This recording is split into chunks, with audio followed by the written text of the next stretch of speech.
Estamos mirando textos que hablan de la administración económica y este es el tercer estudio sobre el tema. Empezamos mirando Hebreos 13:16, que habla de un sacrificio en el compartir. Y es un sacrificio que agrada a Dios. También vimos en Deuteronomio 6, en la oración del Shema, que Hashem pide que le amemos con toda nuestra fuerza, que implica también nuestros bienes materiales. Meodeja no es solamente lo físico corporal, sino también lo físico económico. Proverbios 3, 9, 10, también vimos que Hashem el rey Salomón, el más sabio, nos anima a honrar a Hashem con nuestros bienes, que es la palabra hon en hebreo, que significa sustancia. Honra a Hashem con tu sustancia, con tu hon, con tus bienes. Y las primicias de tu cosecha. Entonces va a haber consecuencias, que tendrás abundancia. Y vimos que el Eterno no está en contra de la abundancia económica y la abundancia material, para nada. Vimos muchos ejemplos desde Adán para adelante. Abraham era rico, Yitzhak era rico, Jacob era rico, el pueblo de Israel fueron ricos cuando salieron de Egipto, el rey David era rico, el rey Shlomo era rico. Y entonces vimos que la riqueza no es una maldición, no es una cosa mala. Vimos que la riqueza es una bendición. También leímos en el texto de Deuteronomio 8 que Hashem da riquezas y confirma su pacto dando riquezas al pueblo y nos da fuerzas para hacer riquezas, pero también al mismo tiempo hay una gran advertencia de que las riquezas se vuelvan nuestro foco y no entendamos la fuente de las riquezas y que las riquezas tomen el lugar de Hashem. Y ahí está la advertencia una de las advertencias más poderosas de la Torá. Cuando tengas abundancia de todo, acuérdate, no te olvides de Hashem. Y es el momento de más tentación en nuestras vidas, cuando las cosas nos van bien. Es el momento de más peligro para el ser humano. Cuando las cosas van mal, buscamos a Dios, clamamos a Dios, pedimos, nos arrodillamos, ayunamos y un montón de cosas que nos acercan al Eterno, pero cuando las cosas nos van muy bien, es muy fácil olvidarnos de Él y no tener esta intensidad en nuestro amor y en el fuego del corazón que teníamos en los momentos de problemas y de angustia y de dolor y de escasez. Por lo tanto, la Torá dice, yo sí te voy a bendecir, pero acuérdate que las riquezas no se vuelvan más importantes que yo. Y ahí vemos en todas las escrituras lo mismo, todas las escrituras. Que el ser humano tiene esta tendencia que cuando ya estás bien, tienes una posición incluso que no sea solamente económica, sino de relaciones, de autoridad, cualquier cosa que ya sientes que estás bien, eso es un peligro muy grande. Y voy a decir algo bien fuerte. Gracias a Hashem por Satanás, que nos molesta. Porque si no tuviéramos molestias, estaríamos olvidando a Hashem, lamentablemente. Pero esa es nuestra naturaleza. Necesitamos luchas, necesitamos enfrentamientos, necesitamos problemas para poder caminar bien, de momento, en esta creación. Ahora, vimos que hay un resultado de la obediencia, que es la riqueza material también. Y Hashem da riquezas al que es fiel, cumpliendo sus mandamientos.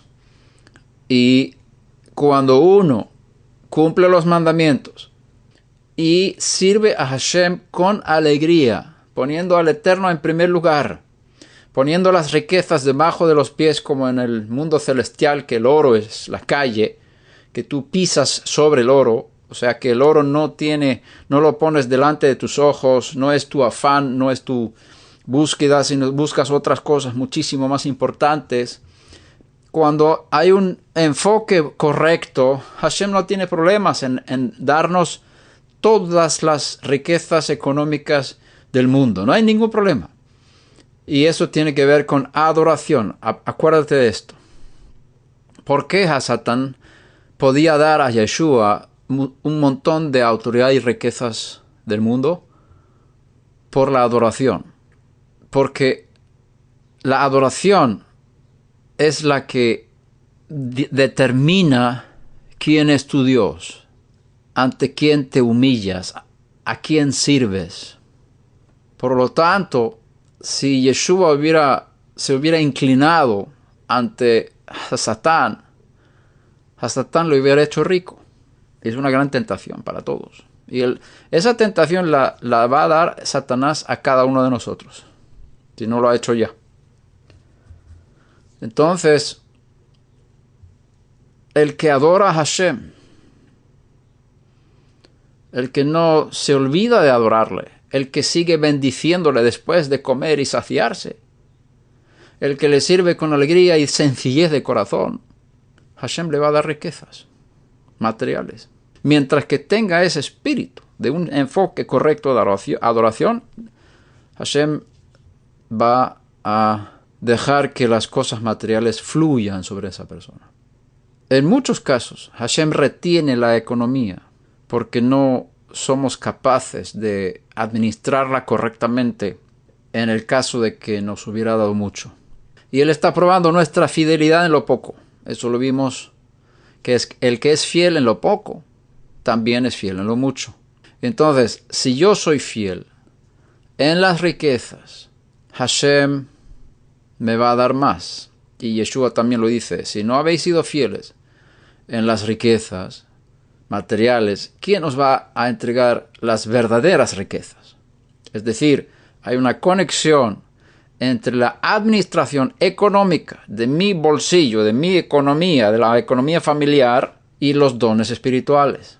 Si yo soy fiel en la administración material, Hashem me va a dar las verdaderas riquezas, que son las bendiciones espirituales, que son eternas.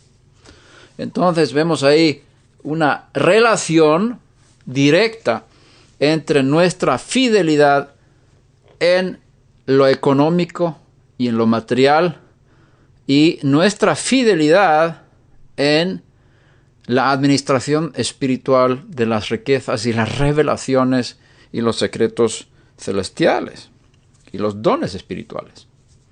Esas son cosas básicas que hay que entender. También leímos que hay una advertencia de no buscar riquezas. Y por supuesto hay una relación entre trabajar bien y obtener riquezas. Y esa conexión no está en todas las mentes. Y ahí tenemos que educar a los jóvenes y a otros que no se educaron en esa mentalidad. Lo que trae riquezas es la fidelidad en el esfuerzo físico. Uno que es perezoso pierde la bendición de Hashem.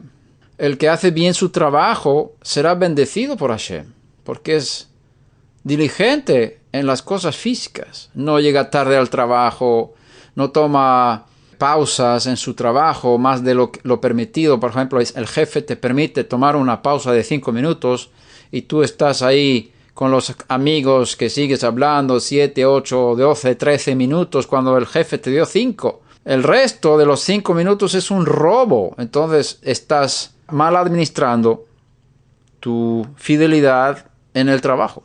Entonces Hashem está apuntando todas estas cosas. Si tú haces bien tu trabajo, si eres fiel a tu jefe en el trabajo, Hashem ve que eres buen administrador y Él te puede confiar también cosas espirituales. Y también te va a bendecir materialmente porque eres fiel.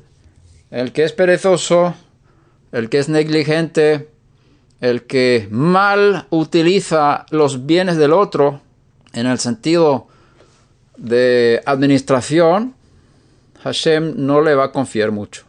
Y gracias a Hashem que no lo hace, porque nos hubiéramos hundido hace tiempo, si no hubiera retenido muchísimo. Y esto hay que enseñar a los hermanos en las congregaciones. Los que son negligentes en su trabajo, no esperen ser bendecidos por Hashem. Los que están engañando al jefe, los que están hablando en tiempo de trabajo y gastando el tiempo que es el tiempo que se les paga por trabajar y no trabaja, eso es un robo y el robo trae maldición. Eso se apunta en el libro de los cielos. Y ahí hay que haber mucha enseñanza y mucha corrección. Y no necesitas tener un jefe vigilando sobre tu trabajo para ver si estás trabajando bien. Vete a la hormiga, perezoso, y sé sabio, dice el rey Salomón. La hormiga no tiene ningún jefe que le esté vigilando. Trabaja por sí mismo. Si tú quieres ser sabio, trabaja sin que nadie te vigile de los hombres, porque tú sabes que hay uno que te está vigilando. Hay más de uno. Y el otro que te está vigilando es peor, porque los demonios te están mirando y ven que estás robando, eres negligente en tu trabajo. Y él va delante de Hashem y dice, mira, no le bendigas a ese porque él está robando de su jefe. Está robando tiempo. El tiempo que le tenía que pagar por su trabajo y no está trabajando. Y Hashem le dice a Satanás, tienes razón. No puedo bendecirle. Entonces, esa parte hay que inculcar en los hermanos, que el que es negligente en su trabajo es hermano del ladrón. Y Hashem da riquezas al que hace bien su trabajo. Y si tú eres fiel delante de tu jefe humano, aunque sea imposible el jefe, Hashem lo está viendo y te va a pagar y te va a promover y te va a dar un mejor trabajo y mejor sueldo. El que confía en sus riquezas caerá, dice Proverbios 11:28. Vimos también que algunos tienen la mente pervertida pensando que la religión es un medio de ganancia económica. El evangelio se ha vuelto business. Me llamó muchísimo la atención cuando fui a la embajada de Ghana en Tel Aviv para buscarme el visado para viajar a Ghana, para predicar y enseñar las buenas nuevas y la Torah de Hashem.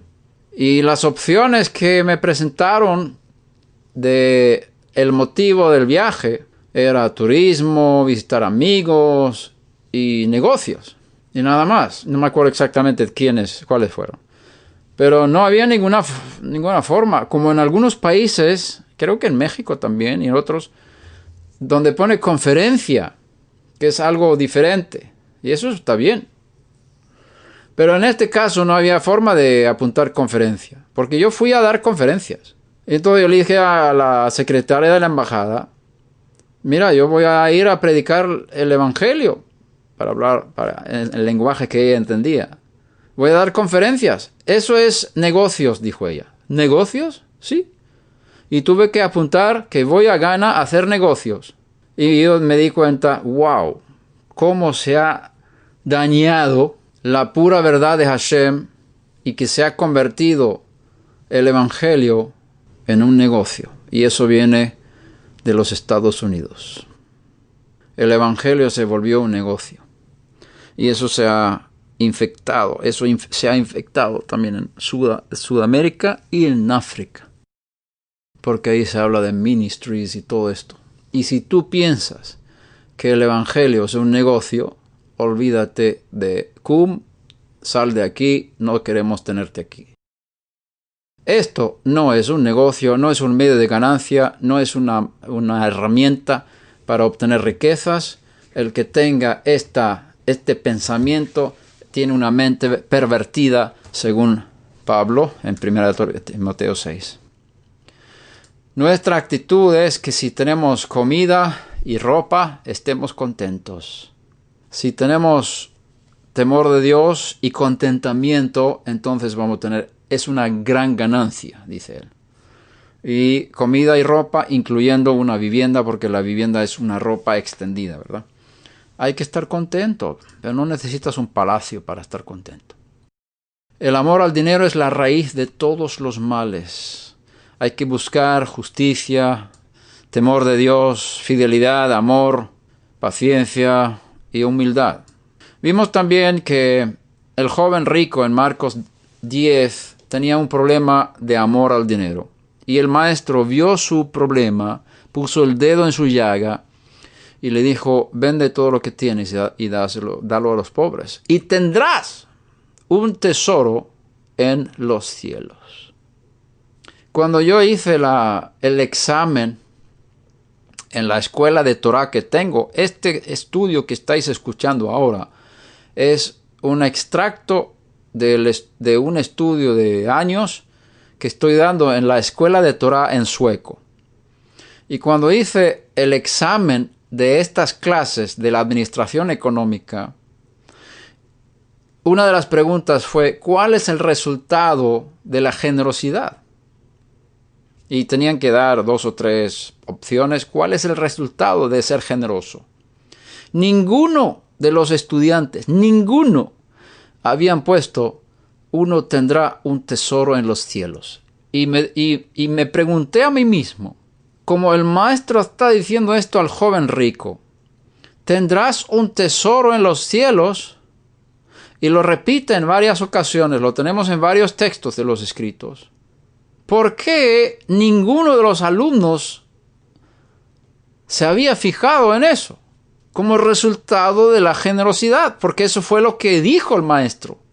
Da a los pobres y tendrás un tesoro en los cielos. Y mi enseñanza también se enfocó en esto.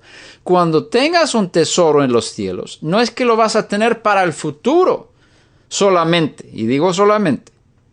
Estás poniendo ahí un tesoro para que cuando tú tengas necesidad, esa riqueza espiritual que tienes ahí te va a beneficiar ahora mismo y podrás sacar beneficios económicos en los momentos de necesidad porque tienes un depósito celestial, porque tú has invertido ahí a través de tu generosidad.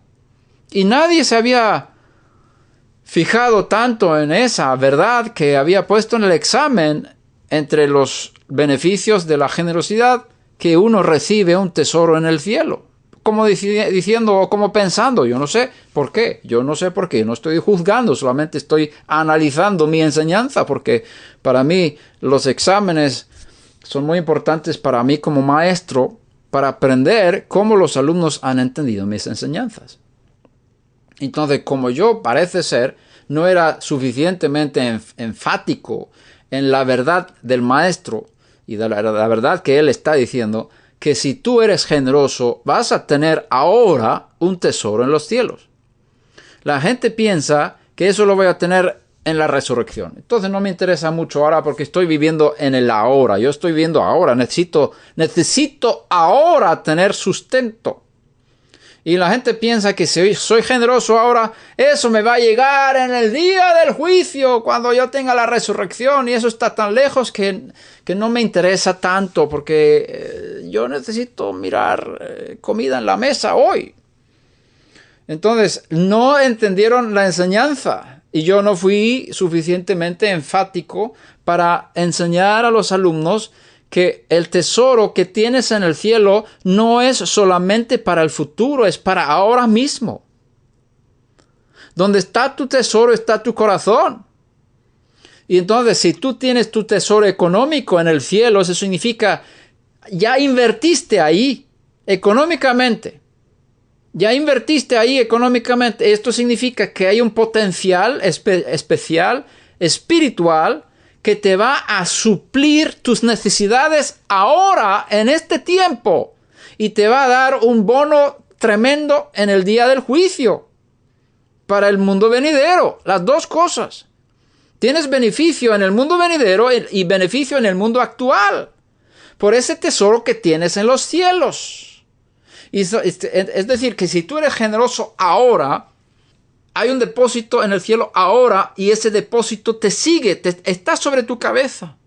Y el momento cuando necesites algo económico, ese depósito se va a abrir sobre tu economía. Es muy parecido a ir al banco. Tú tienes ahí dinero ahorrado. Y en los momentos de necesidad vas al banco y sacas lo que necesitas, a comprar lo que tengas necesidad para comprar. Lo mismo con el tesoro en los cielos. Tienes una cuenta bancaria ahora en el cielo que te beneficia en los momentos cuando lo necesites. Pero si no invertiste ahí con tu economía anterior, ¿cómo vas a pedir ahora? Eso es por pura gracia. Pero todo es por gracia en un sentido. Pero Hashem está mirando esta obra de generosidad con tu economía a lo largo de los años que estás invirtiendo en el tesoro tuyo, personal, celestial, que te va a beneficiar en este tiempo, en los momentos de necesidad. Eso es una verdad muy importante, que es la que Yeshua enfoca con el joven rico para que él deje de tener amor al dinero. Él vio el punto, porque él dice, ¿qué haré para obtener vida eterna? Bueno, tú sabes los mandamientos, y entre los 10 mandamientos que él está repitiendo, pone uno que no está en los 10. No quites a nadie lo que no es suyo, lo que no es tuyo. No puedes quitar de los otros lo que es suyo.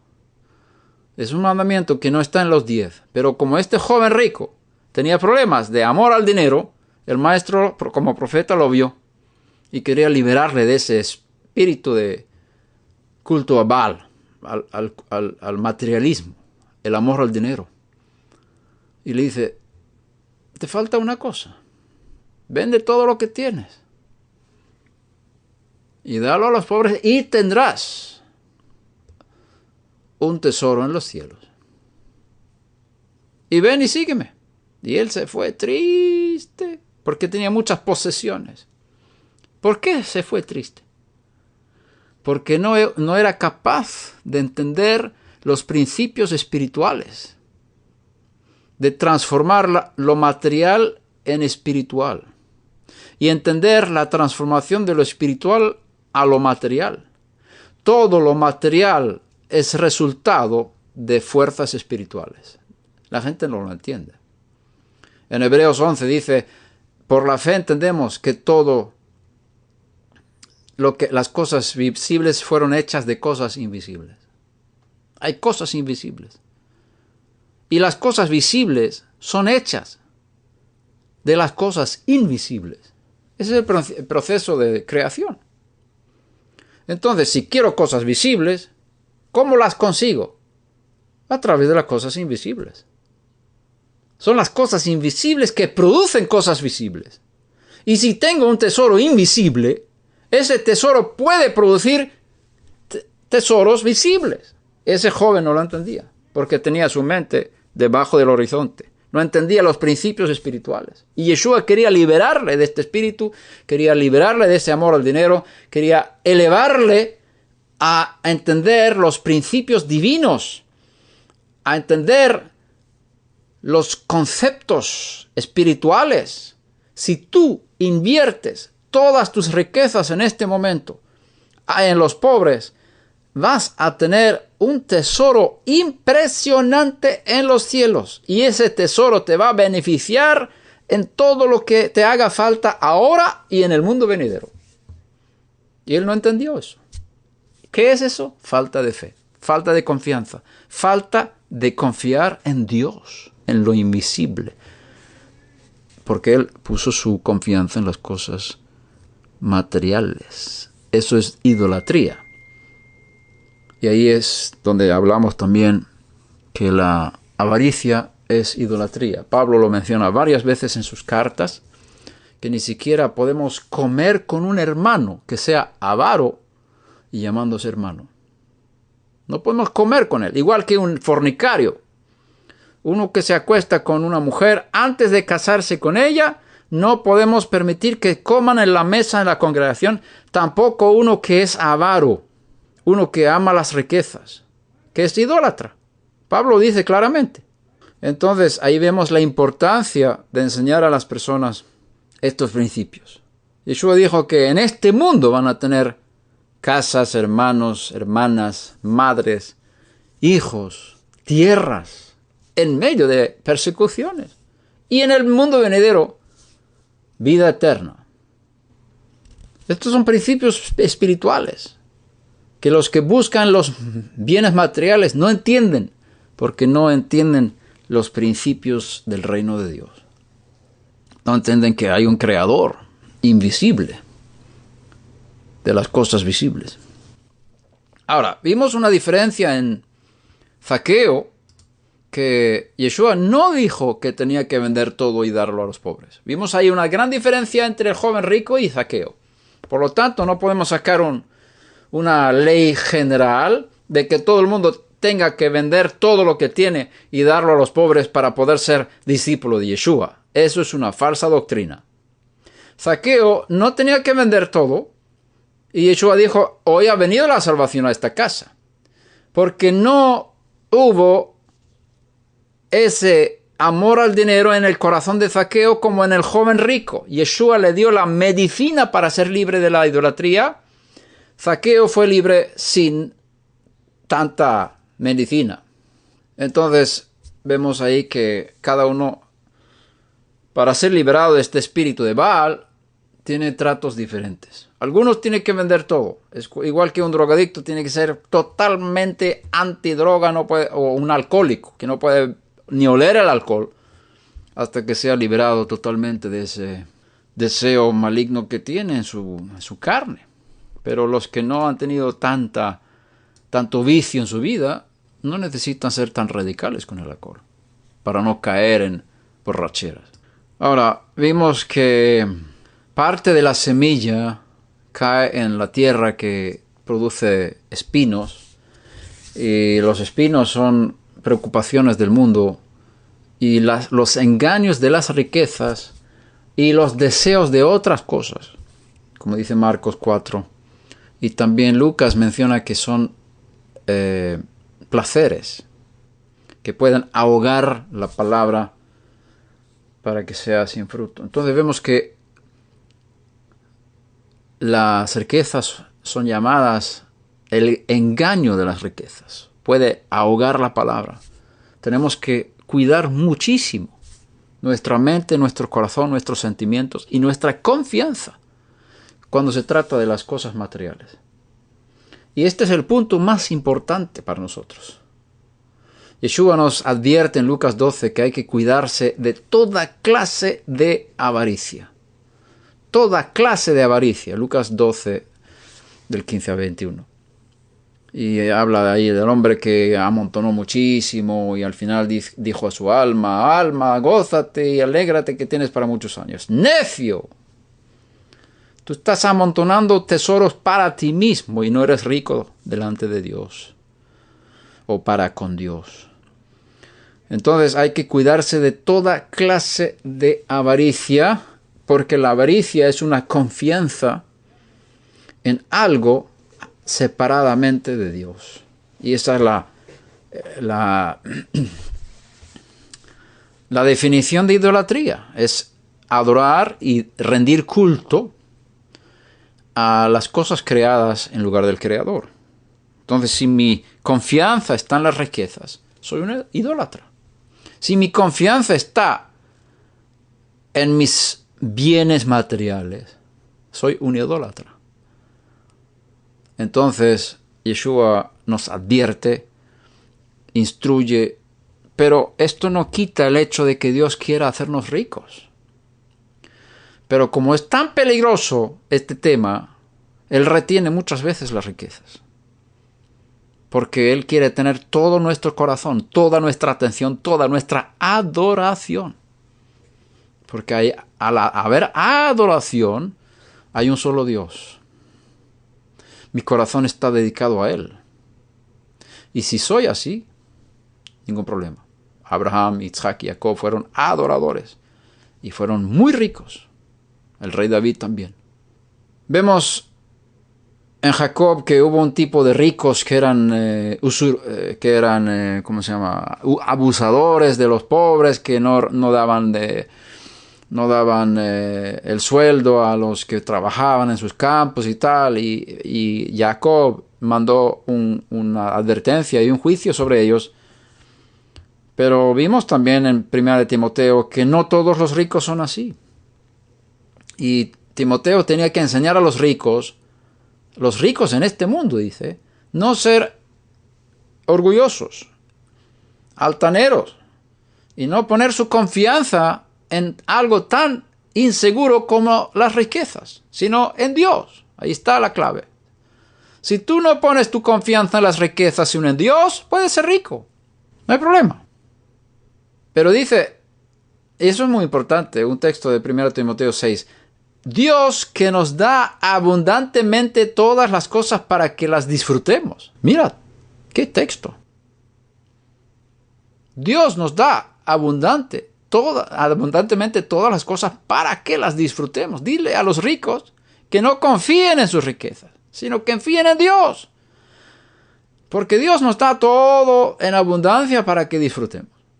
O sea, Dios te está dando riquezas. Él te está dando el placer de poder disfrutar de tus riquezas, como también dice el Salomón en Eclesiastés, que si Hashem permite que alguien pueda disfrutar de sus riquezas, es un don de Dios.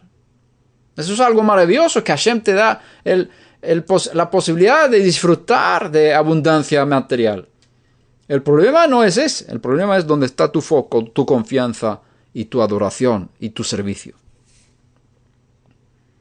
Ahora, dice también que confíen en Dios y que sean ricos en buenas obras, que sean generosos, para que tengan un tesoro para el mundo venidero.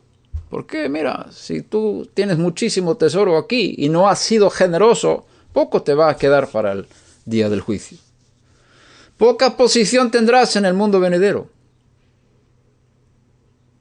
Pocas ciudades tendrás para gobernar en el mundo venidero porque tú has trabajado para ser rico en este mundo. Tu generosidad fue pequeñísima. Entonces, no esperes mucho para el mundo venidero. Tú elige. Bueno, esto fue más o menos un resumen de lo que hemos dicho hasta ahora. Vimos como la parte de la economía es algo muy importante en las Escrituras. La administración económica es algo sumamente importante.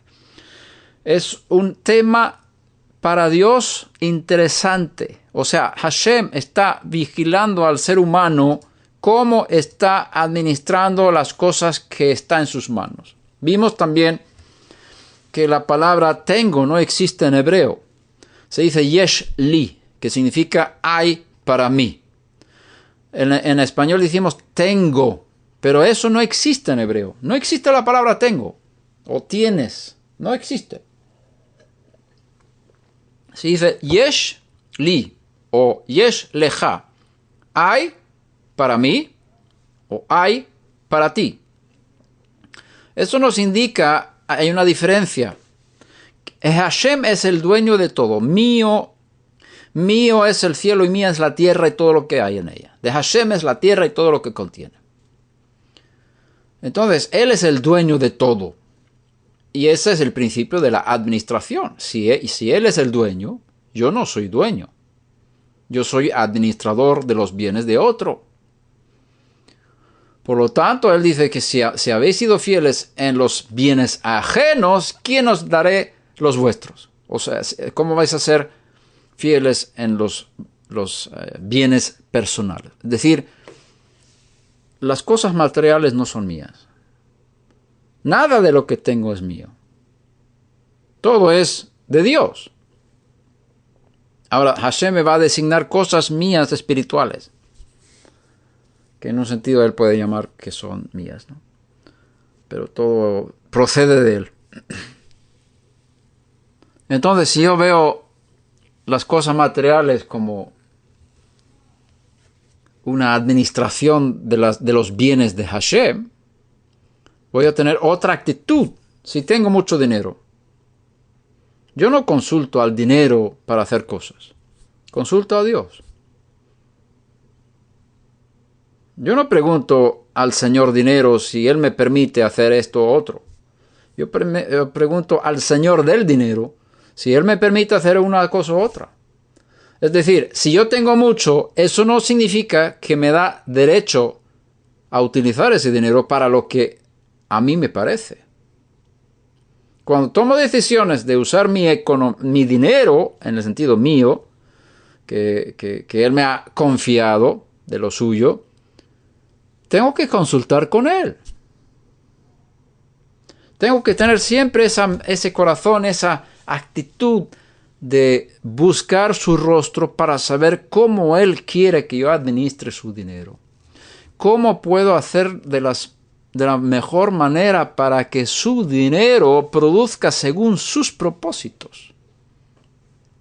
¿Os acordáis de las parábolas de las minas, de los talentos que fueron entregados a diferentes siervos, de un dueño o un rey? Ahí vemos el principio divino de administración. Él entregó 5, 3, 1 o 10 y dijo a cada uno, tenéis que trabajar con eso.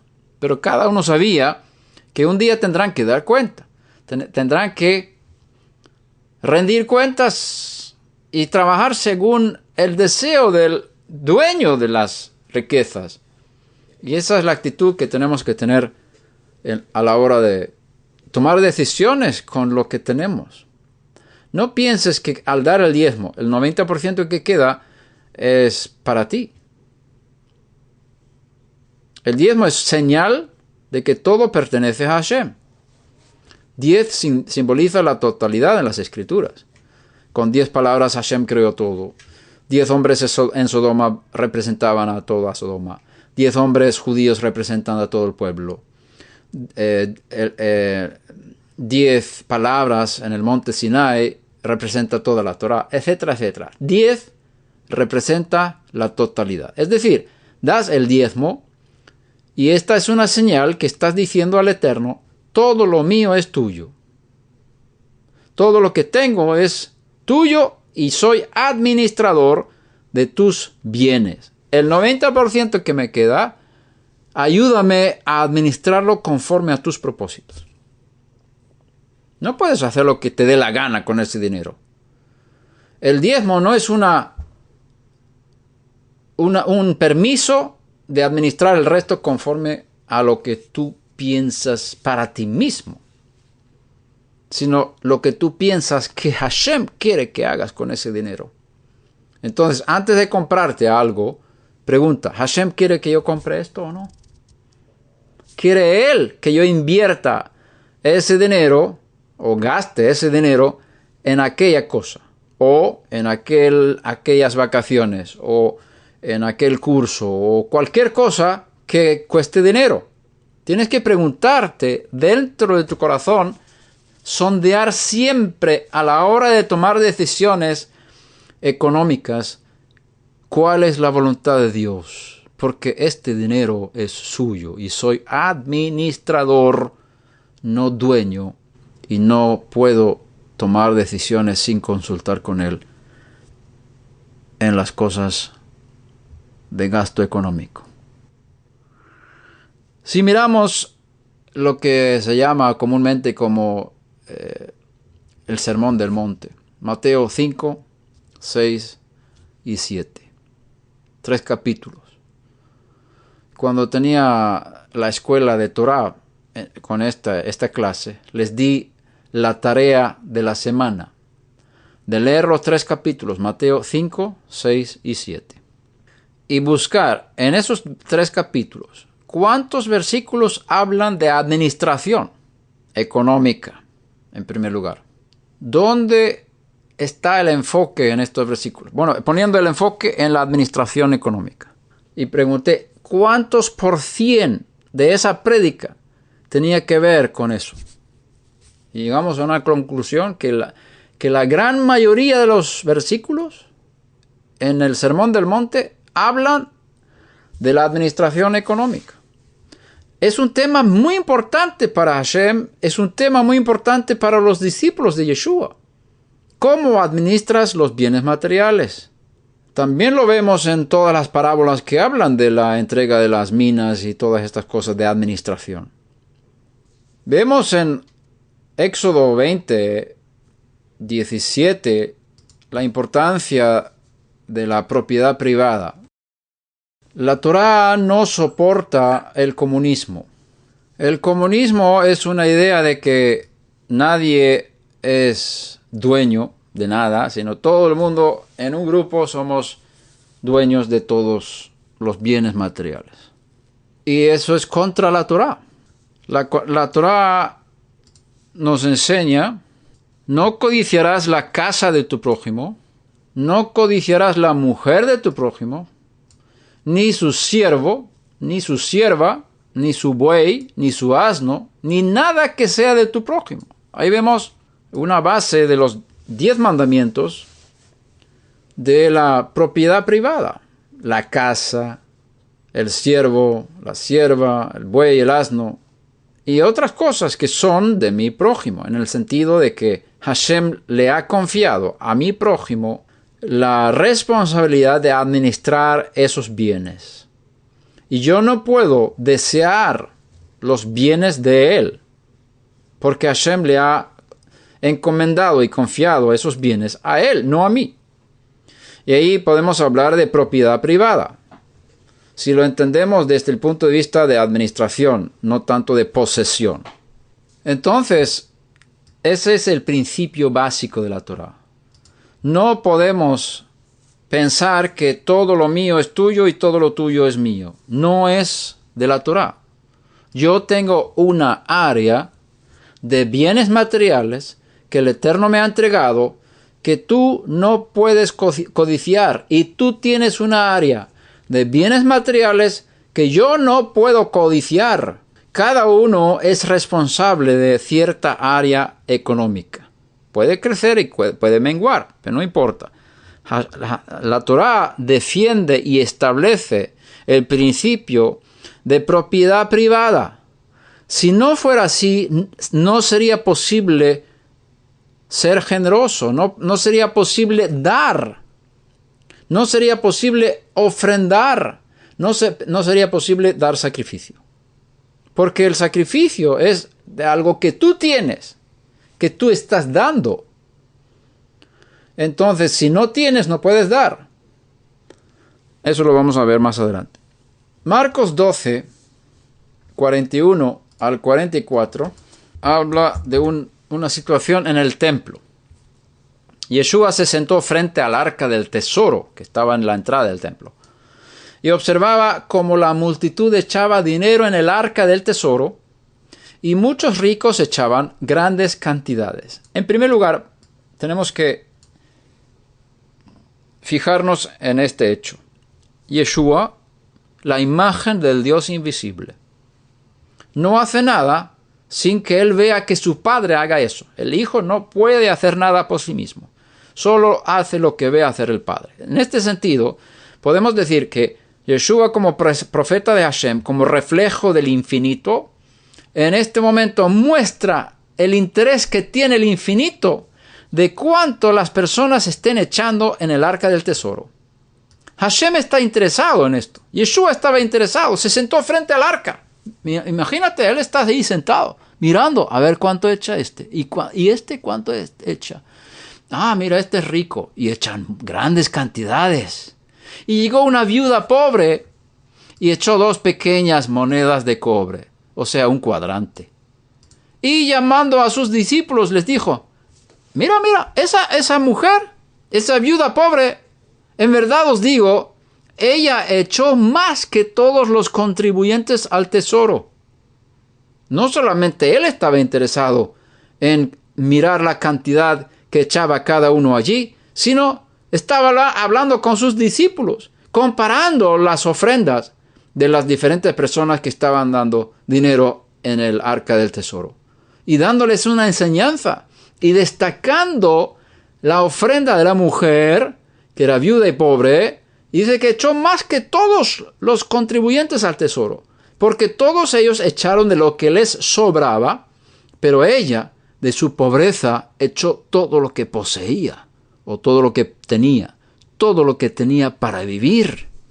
Ahí vemos que él, como profeta, destaca el corazón de una persona que da más allá de sus posibilidades. El amor que tenía esta mujer por la casa de la presencia divina se mostró en la entrega de dinero que ella tenía para comer, para sobrevivir, para sostenerse. Ella amaba a Hashem más que la comida, más que su propio bienestar, y eso fue agradable delante de Dios. Esa actitud del corazón de esta mujer fue destacada por este profeta, y Hashem está interesado en cuánto damos en comparación con lo que tenemos y con qué corazón estamos dando, con qué actitud estamos dando. Ahí aprendemos muchísimas cosas. Ahora, vamos a mirar una verdad muy importante aquí. Si miramos en Mateo 6, 1 al 4, porque alguno dirá, pero no dice el maestro que no debemos mostrar ni la mano derecha lo que hace la mano izquierda. Y aquí él está destacando y mirando la cantidad de las ofrendas de las personas. No es contradictorio que por un lado enseña una cosa y que por otro lado hace otra cosa. Vamos a entender esto. Mateo 6, 1 hasta, en adelante, dice, cuidad de no practicar vuestra justicia. Y es una buena traducción. Tzedaká en hebreo. Vuestra justicia delante de los hombres para ser vistos por ellos. De otra manera no tendréis recompensa de vuestro Padre que está en los cielos. Por eso cuando des limosna, no toques trompeta delante de ti, como hacen los hipócritas en las sinagogas y en las calles para ser alabados por los hombres. En verdad os digo que ya recibió su recompensa. Ya han recibido su recompensa. Pero tú cuando des limosna, que no sepa tu mano izquierda lo que hace tu derecha, para que tu limosna sea en secreto y tu Padre que ve en lo secreto te recompensará. Vamos a analizar ciertas cosas aquí. Primero, la palabra justicia. Los textos griegos tienen dos versiones aquí. La palabra justicia en hebreo es tzedaká. Y no todos los textos griegos tienen esta palabra, algunos sí lo tienen. Aquí utilizaron el texto que sí tiene esa palabra aquí, lo cual yo creo que es la original que usó el maestro, porque precisamente el significado de tzedaká está explicado en el versículo siguiente. Por eso, cuando des limosna, aquí la palabra limosna es la tzedaká en el versículo 1. Y uno que entiende el hebreo y los escritos hebreos saben que tzedaká tiene varios significados. Uno de ellos es precisamente limosna, dar limosna, tzedaká. Incluso puedes escuchar en Jerusalén, en las calles y en otros lugares, la gente pidiendo, levantando la mano diciendo tzedaká, tzedaká, tzedaká. O sea, dame una limosna, con otras palabras. Entonces, la palabra tzedaká, dikaió en griego, tiene tres significados. Voy a mencionarlo rápidamente para los interesados. Lucas 7:29 habla de que los publicanos y otros justificaron a Dios permitiéndose ser bautizados por Juan. Ahí se utiliza la misma palabra, tzedaká, o dar justificación, justificar.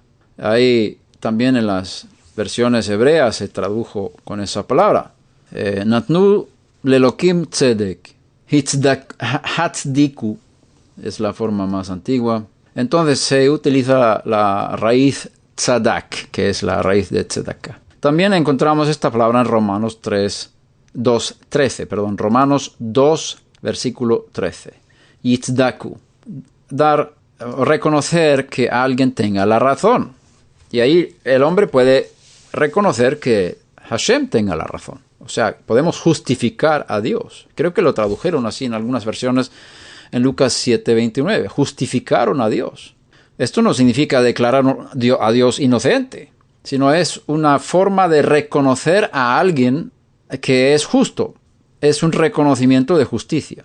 También el segundo significado de la palabra tzedaká o tzedek es declaración de inocencia en una corte. Reconocer como justo. Y lo tenemos en Romanos 3:24. Yitzdaku. Ellos son justificados.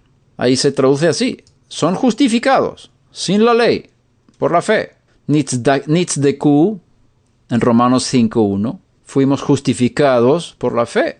Y entonces ahí es otro significado. No que seamos declarados como teniendo razón, sino fuimos declarados inocentes, como en una corte de justicia, cuando el juez nos declara inocentes. Es una declaración de inocencia. Y gracias a la muerte expiatoria del Cordero de Dios, esa inocencia puede ser imputada a los culpables por causa del arrepentimiento y de la fe en la obra expiatoria del Maestro. Bendito sea Hashem por eso.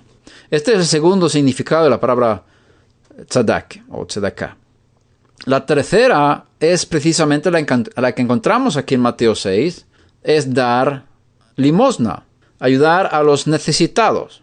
Por supuesto, tiene la misma raíz de justicia, tzedaká.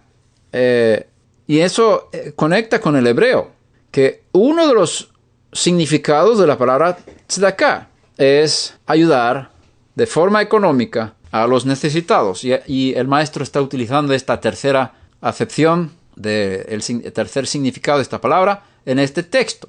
Y lo vemos según el contexto. Cuidad de no practicar vuestra justicia delante de los hombres para ser vistos por ellos. Él no está hablando aquí de ser generosos en plan general. Ojo, no está hablando del dar el diezmo. No está hablando de dar una ofrenda en el templo. No está hablando de esa forma de ser generosa que los demás puedan ver. No está hablando de poner monedas en el arca del templo. No está hablando de eso. Está hablando de una cosa muy específica. Y es la que pone en el versículo 2. Cuando des limosna. ¿Qué es limosna? Es una ayuda al necesitado, al pobre, al menesteroso. Una ayuda al necesitado. Aquí hay una ley judía que prohíbe avergonzar a las personas, y si tú muestras a todo el mundo que yo estoy dando dinero a este pobre, a este necesitado, estás proclamando delante del mundo entero que ese hombre es necesitado. Le estás avergonzando en público. Y no puedes hacer eso. Cuando des limosna, cuando estés ayudando a un necesitado, no se lo digas a los demás. No avergüences a la persona pobre. Permite que tu dádiva sea dada en secreto. Por varias razones. Primero, para no avergonzarle a él y por no elevarte a ti, porque tú puedes usar eso como autoglorificación. Y eso es también muy peligroso. Cuando des limosna, que no sepa tu mano izquierda lo que hace tu derecha. Para que sea en secreto tu limosna, tu tzedaká, tu ayuda al necesitado. Y tu Padre, que ve en lo secreto, te recompensará. Algunas versiones dicen te recompensará en público. Esto contrasta bien fuertemente con el texto de Números capítulo 7, donde habla de los jefes de Israel. Tienes un capítulo largo de cuántas ofrendas dieron los jefes de Israel a la hora de la inauguración del altar en el desierto, el altar del Mishkan, del tabernáculo. Si fuera un pecado o una ofensa, mostrar a los demás cuánto das en ofrenda al templo, ¿por qué hay un capítulo entero que va pasando por jefe tras jefe y da detalles de cada cosa de su ofrenda? De cuánto pesaba el oro, cuánto pesaba la plata, cuánto incienso había en la ofrenda, cuáles son los animales que da. Cada jefe de Israel, los 12 jefes, y estoy seguro que alguno de vosotros, como yo, nos hemos cansado de este capítulo. ¿No sería suficiente mencionar 2 o 3 de las ofrendas porque todas son iguales? Y luego decir, y el resto de los jefes dieron las mismas ofrendas que los primeros. No, Hashem está destacando jefe tras jefe tras jefe por su ofrenda, que es igual que la anterior. Y él no se cansa en repetir la Torah, gasta papel y tinta y tiempo y quiere que todos los hijos de Israel a lo largo de toda la historia lean acerca de los sacrificios de los jefes de Israel cuando fue inaugurado el templo, el tabernáculo en el desierto. Estos sacrificios son importantes. Cuando hay un enfoque grande en la Torah es porque es importante. Si Hashem para y enfoca y da muchas palabras sobre un tema, es porque es importante. Un capítulo tan largo, ¿cuántos versículos tiene este capítulo? Es uno de los más largos de la Torah. 89 versículos en el capítulo. 89 versículos hablando de las ofrendas, del dinero y de los animales que son bienes materiales de los jefes de Israel a la hora del sacrificio. Entonces, ¿cómo esto concuerda con lo que enseña Yeshua? Que no debes tocar trompeta, no debes saber la mano izquierda de lo que hace la mano derecha, etc. Es porque aquí no es tzedakah. Aquí no es limosna. Aquí no están los pobres. Aquí no se avergüenza a nadie. Por supuesto, puede haber una actitud de mira que cuánto yo doy en la ofrenda. Eso sí puede haber. El orgullo puede estar ahí siempre. Que Hashem nos cuide de eso a todos. Pero la prohibición de hacerlo en secreto no está más que en los momentos de dar a los necesitados. Si tú das ofrenda a otros propósitos que no sean los pobres, no hay ninguna prohibición de esconder tu ofrenda. Tú puedes mostrarlo a los demás, incluso puedes hacer como en la sinagoga cuando subes a la Torah. Bueno, si eres judío y te piden leer la Torah en la sinagoga, tú puedes dar una ofrenda, una promesa de una ofrenda. Yo, por Hashem haberme permitido subir a la Torah, yo prometo entregar X dinero a esta sinagoga. Y eso lo anuncias a toda la comunidad. Y ahí viene una bendición sobre ti por haber sido generoso. Y luego cuando llega el día común de la semana, que no sea Shabbat, traes ese dinero que prometiste en Shabbat por haber subido a la Torah. Eso no hay ninguna prohibición. Tú puedes anunciar a los demás cuánto dinero vas a dar a la sinagoga. Ahora, cuida tu corazón de no utilizar eso para yo he dado tanto dinero. No, pero aquí hay una gran diferencia entre la prohibición de anunciar lo que se da a los pobres y lo que se da a otros fines. Si miramos en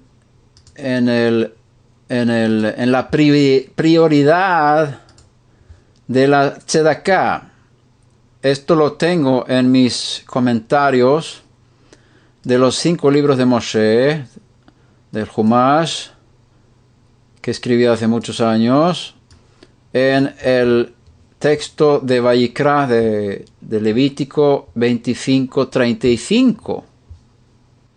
Ahí está escrito, en caso de que un hermano tuyo empobrezca y sus medios para contigo decaigan, tú lo sustentarás, ya sea un forastero o peregrino, para que viva contigo. En este versículo encontramos 3 palabras diferentes: hermano, en hebreo aj, forastero, en hebreo ger, y peregrino, en hebreo toshav. En este caso, el ger se refiere a un prosélito, según la mayoría, un converso completo, un gentil convertido a la fe de Israel, y por lo tanto es considerado como un judío plenamente, con todas las obligaciones y derechos implicados. El toshav es un gentil que vive en la tierra de Israel y que no ha hecho la conversión. El judío tiene la obligación de ayudar con préstamos o donativos tanto a su hermano judío como el converso, como al que reside en su tierra, si están en necesidad de apoyo económico para no quebrar. Hay 8 niveles de caridad en hebreo tzedakah.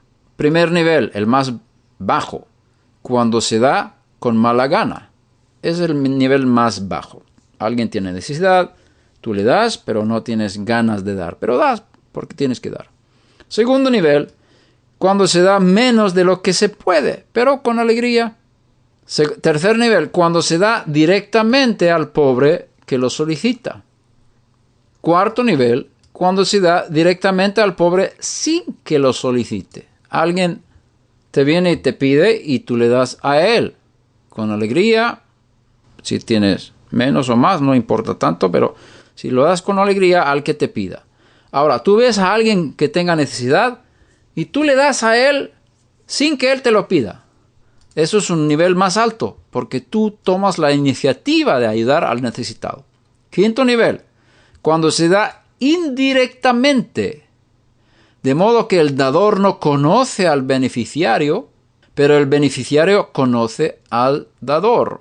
Es decir, tú das a un fondo y en ese fondo toman la decisión de dar a los pobres y tú no sabes a quién se lo van a dar. Pero ellos informan al que recibe el dinero, este dinero viene de fulano. Entonces el que recibe el dinero sabe que tú has dado ese dinero. ¿Cuál es el resultado? Que el necesitado siente una deuda de agradecimiento a ti, porque él sabe quién le dio dinero o comida o lo que necesitaba. Entonces hay un nivel más alto cuando se da indirectamente, de modo que el dador conoce al beneficiario, pero el beneficiario no conoce al dador. Yo doy a un fondo, hay unas personas ahí que miran quiénes tienen necesidad. Ahora, vamos a dar a fulano que tiene necesidad.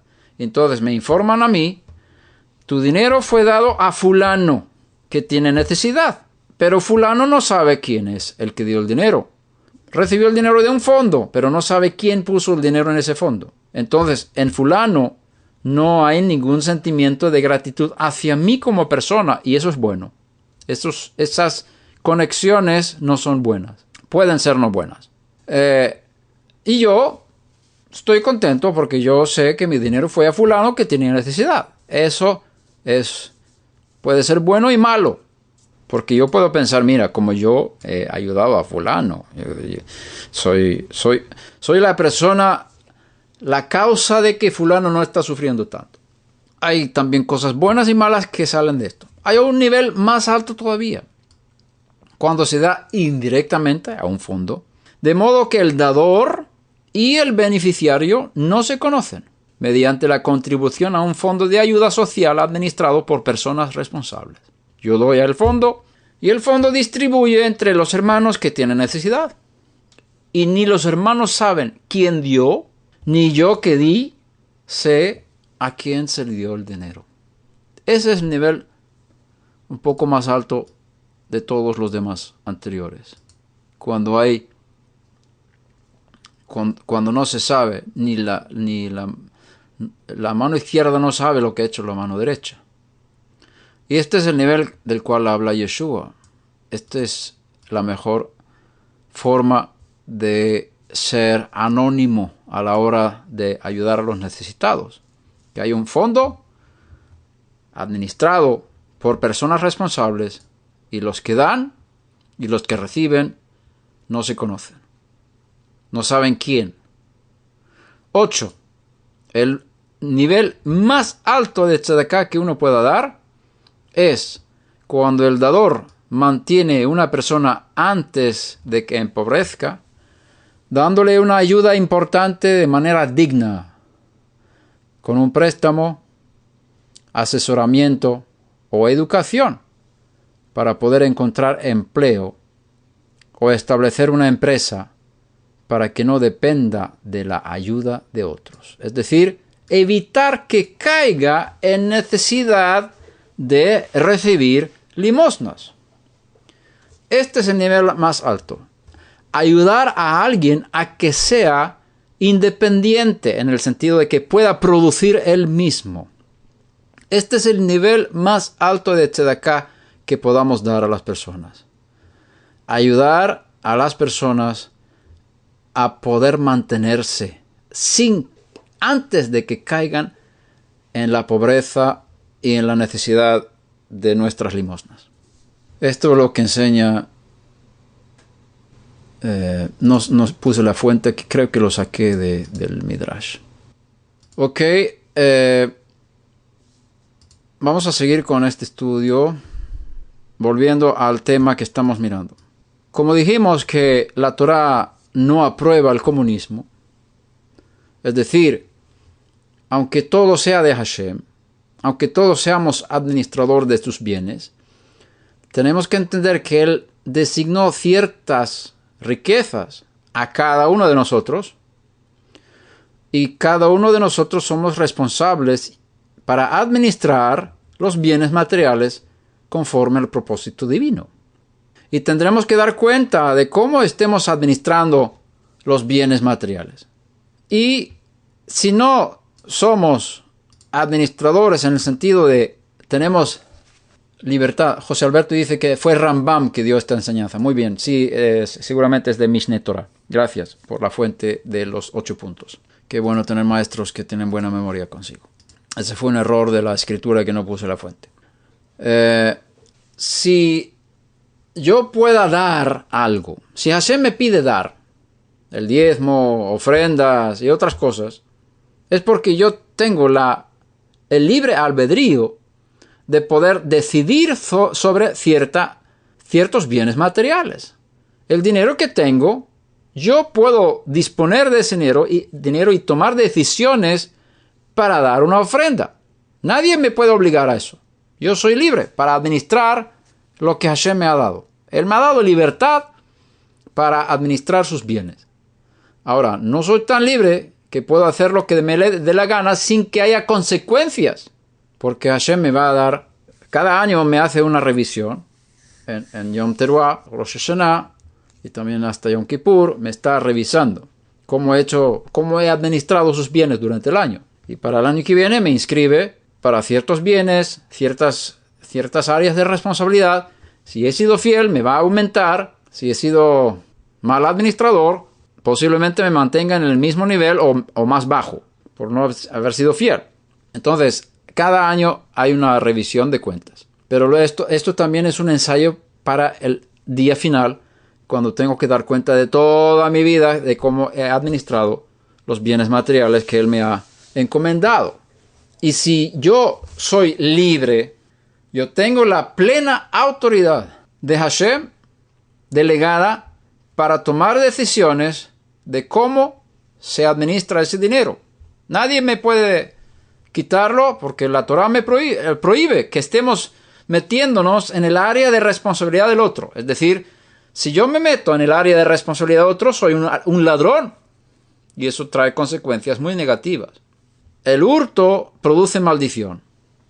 Ahora, si yo administro un X cantidad, yo puedo decidir dar parte de esa cantidad a una ofrenda. Puedo entregar ese dinero a otros. Yo no puedo dar ofrenda de algo que no sea mío. O, para decirlo con otras palabras, yo no puedo dar ofrenda de algo que no está en mi administración. Yo no puedo dar ofrendas de algo que otro tenga en su administración. No es una ofrenda, no es un sacrificio. El sacrificio es algo que tenga que salir de lo que yo administro. Por eso vemos en Primera de Crónicas 21-22. El contexto es cuando el ángel de la muerte esté matando a gente en Jerusalén por peste, y David ve el ángel sobre la era de Arauna, Ornán, y se detuvo el ángel, y la plaga se detuvo, porque David estaba contando el pueblo en contra de lo permitido, y vino esa plaga sobre el pueblo por causa de eso. Y como el ángel paró y ya no mataba a nadie más, en ese lugar David quería hacer una ofrenda a Hashem, un sacrificio. Entonces el versículo 22 dice: entonces David dijo a Ornán: dame el lugar de esta era, para que edifique en él un altar al Eterno, me lo darás por su justo precio para que se retire la plaga del pueblo. Y Ornán dijo a David, tómalo para ti, y que mi señor el rey haga lo que sea bueno ante sus ojos. Ornán quería entregarle esta era como un regalo al rey. Y dice, mira, daré los bueyes para holocaustos, y los trillos para leña, y el trigo para la ofrenda de cereal, lo daré todo. Pero el rey David dijo a Ornán, no, sino que ciertamente lo compraré por su justo precio, porque no tomaré para el Eterno lo que es tuyo. No tomaré para el Eterno lo que es tuyo, ni ofreceré un holocausto que no me cueste nada. Esto es un principio de un adorador que conoce los principios divinos de la Torá. No puedes dar algo que no es tuyo. Yo quiero dar un sacrificio a Hashem. ¿Qué hubieras pensado tú? Mira, yo quiero dar una ofrenda a Hashem. Mira, me está dando ya. Ornán me está regalando todo el campo y hasta los bueyes y todo, la madera y todo. Mira, qué bendición. Puedo bendecir a Hashem. Una ofrenda tremenda porque me dio el otro. Y David dice, no, yo no puedo eso. Yo tengo que pagar el justo precio porque yo no voy a tomar para el Eterno lo que es tuyo. Si voy a dar una ofrenda al Eterno, eso me tiene que costar. No ofrecerá un holocausto, una olá, un sacrificio de ascensión que no me cueste nada. Buen principio. Tú no puedes dar algo que no sea tuyo. Por lo tanto, el comunismo está muerto. No existe. No puedes cumplir la Torá si no tienes nada.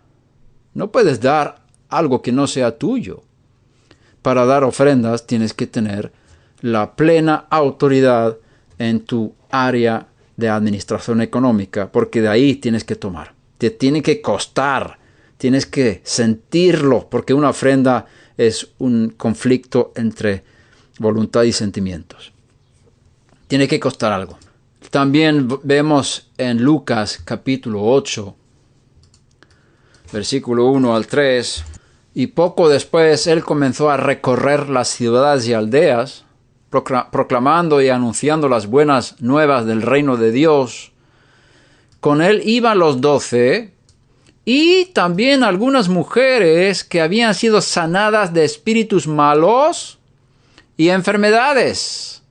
María, en hebreo Miriam, llamada Magdalena, de la que habían salido 7 demonios, y Juana, mujer de Chuza, mayordomo de Herodes, y Susana, y muchas otras que de sus bienes personales contribuían al sostenimiento de ellos. Muchas mujeres que tenían dinero son mencionadas aquí por nombre.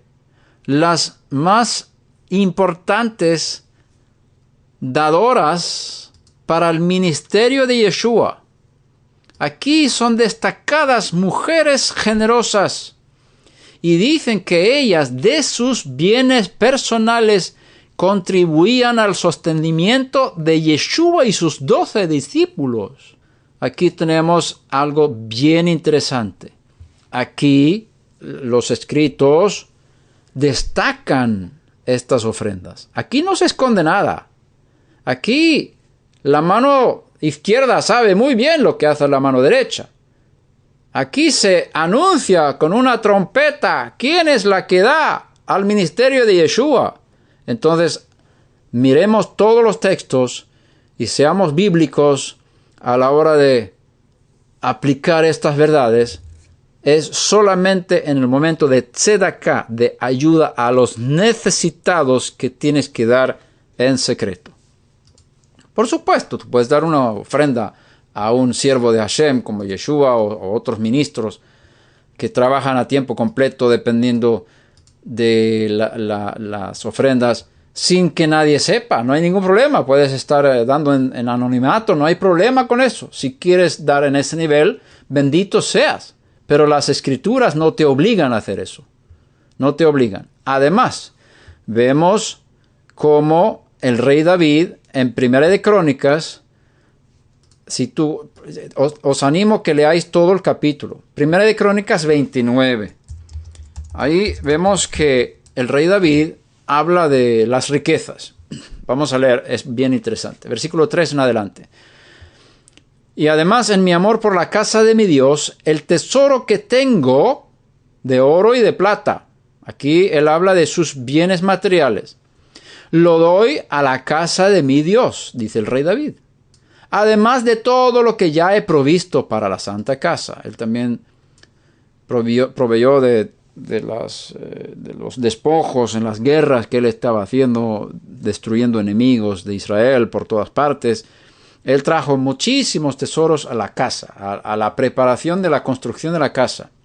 Pero él dice, además de mi propio tesoro, de mis bienes, de mi administración personal, yo quiero dar a la casa de Dios. Es decir, 3,000 talentos de oro. 3,000 talentos de oro. Estudia y verás cuánto el rey David dio y cuánto dijo al pueblo que estaba entregando a la casa de Dios, a la casa que Salomón iba a construir. Del oro de Ofir, 7,000 talentos de plata acrisolada para revestir las paredes de los edificios, de oro para las cosas de oro y de plata para las cosas de plata, es decir, para toda la obra hecha por los artesanos. ¿Quién pues está dispuesto a dar su ofrenda hoy al Eterno? Mira, aquí vemos un buen líder. Un buen líder no dice, ahora vosotros vais a dar una buena ofrenda al Eterno. Un buen líder dice, yo doy una ofrenda, mira cuánto doy, ¿y quién quiere seguir mi ejemplo? Eso fue lo que hizo David. Él es un buen pastor que va adelante y muestra a los demás qué tienen que hacer. Entonces los jefes de las casas paternas y los jefes de las tribus de Israel y los jefes de millares y centenas con los supervisores sobre la obra del rey ofrecieron voluntariamente sus donativos. Mira, el donativo del rey David fue una inspiración a los demás a entregar a la obra de Dios, a la casa de Dios que iba a ser construida. Y para el servicio de la casa de Dios dieron 5,000 talentos. Mira, David solo dio 3,000 talentos. Y ellos juntos dieron 5,000 talentos. 10,000 monedas de oro, 10,000 talentos de plata, 18,000 talentos de bronce. Aquí vemos especificado exactamente cuánto dieron. Aquí no hay nada secreto. Aquí la ofrenda estaba bien registrada delante del mundo entero y nosotros hoy podemos leer cuánto dieron para la casa de Dios. Esto es un ejemplo para nosotros para ver la diferencia entre las ofrendas que se dan ante el público y las ofrendas que se dan en privado y en el anonimato. Y todos los que tenían piedras preciosas, etcétera, etcétera. Puedes mirar aquí un texto fantástico. El pueblo se alegró muchísimo porque habían contribuido voluntariamente, porque de todo corazón hicieron su ofrenda al Eterno, y también el rey se alegró en gran manera. Bendito el que da con corazón generoso, porque más dichoso es dar que recibir. Y bendijo David al Eterno en presencia de toda la asamblea. Y David dijo, bendito eres, oh Hashem, Dios de Israel, nuestro Padre por los siglos de los siglos.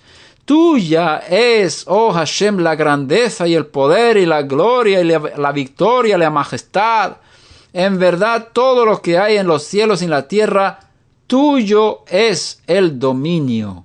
Oh Hashem, y tú te exaltas como soberano sobre todo. De ti proceden la riqueza y el honor. Él tenía sus ojos puestos en la fuente de los bienes materiales.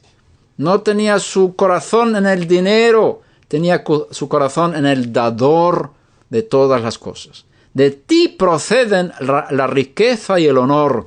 Tú reinas sobre todo, y en tu mano están el poder y la fortaleza, y en tu mano está engrandecer y fortalecer a todos.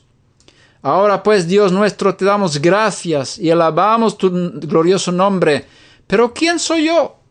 ¿Y quién es mi pueblo para que podamos ofrecer tan generosamente todo esto? Porque de ti proceden todas las cosas, y de lo recibido de tu mano te damos. Mira este versículo. De lo recibido de tu mano te damos. Él sabe muy bien que Hashem es la fuente de las riquezas. Que yo he recibido la gracia de Dios a través de mis manos de poder generar riquezas. Porque está escrito, Él te da fuerzas para hacer riquezas, para cumplir su pacto. Acuérdate que Él te está dando fuerzas para hacer riquezas. Tú haces las riquezas, pero Él te dio las fuerzas. Y David lo entendió muy bien. De ti proceden todas las cosas, y de lo recibido de tu mano te damos. Porque somos forasteros y peregrinos delante de ti, como lo fueron todos nuestros padres. Como una sombra son nuestros días sobre la tierra, y no hay esperanza. Oh Hashem, Dios nuestro, toda esta abundancia que hemos preparado para edificarte una casa para tu santo nombre, procede de tu mano, y todo es tuyo. Sabiendo yo, Dios mío, que tú pruebas el corazón y te deleitas en la rectitud, yo he ofrecido voluntariamente todas estas cosas en la integridad de mi corazón. Mira cómo está abierto el rey David. Él sabe que él puede decir a todo el pueblo, a todo el mundo, a nosotros, yo no tengo doble intención con esta ofrenda. Esta ofrenda no la doy para recibir honra. Esta ofrenda no la doy para que me digan, mira qué bueno es el rey que ha dado tanta ofrenda. No busco honores o reconocimiento. Tengo integridad en mi corazón en el momento de darte esta ofrenda. Y ahora he visto con alegría a tu pueblo que están aquí hacer sus ofrendas a ti voluntariamente. Lo que yo tengo, el espíritu que yo tengo en mi corazón, totalmente sincero, nada de segundas intenciones con esta proclamación de mi ofrenda. Lo mismo hay en mi pueblo. Bendito sea tu nombre, porque tú nos has dado esta capacidad de ofrendar con este corazón sincero. Oh Hashem, Dios de nuestros padres, Abraham, Isaac e Israel, preserva esto para siempre en las intenciones del corazón de tu pueblo. ¡Qué palabras! Está diciendo, pidiendo a Hashem que haga lo mismo con todos los judíos, para siempre.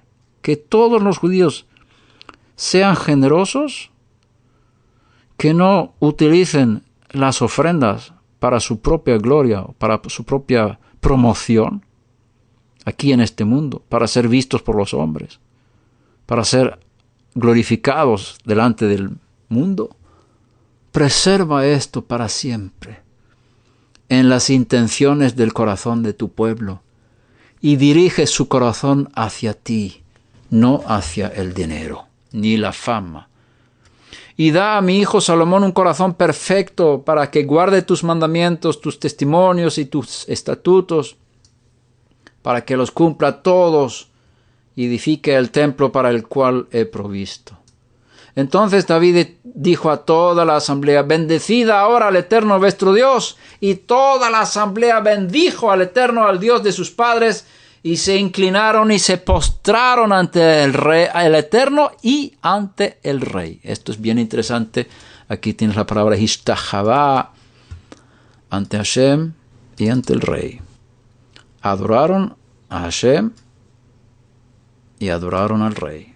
Pero esa palabra adorar demasiado fuerte. Se postraron ante Hashem y se postraron ante el rey, como representante de Hashem.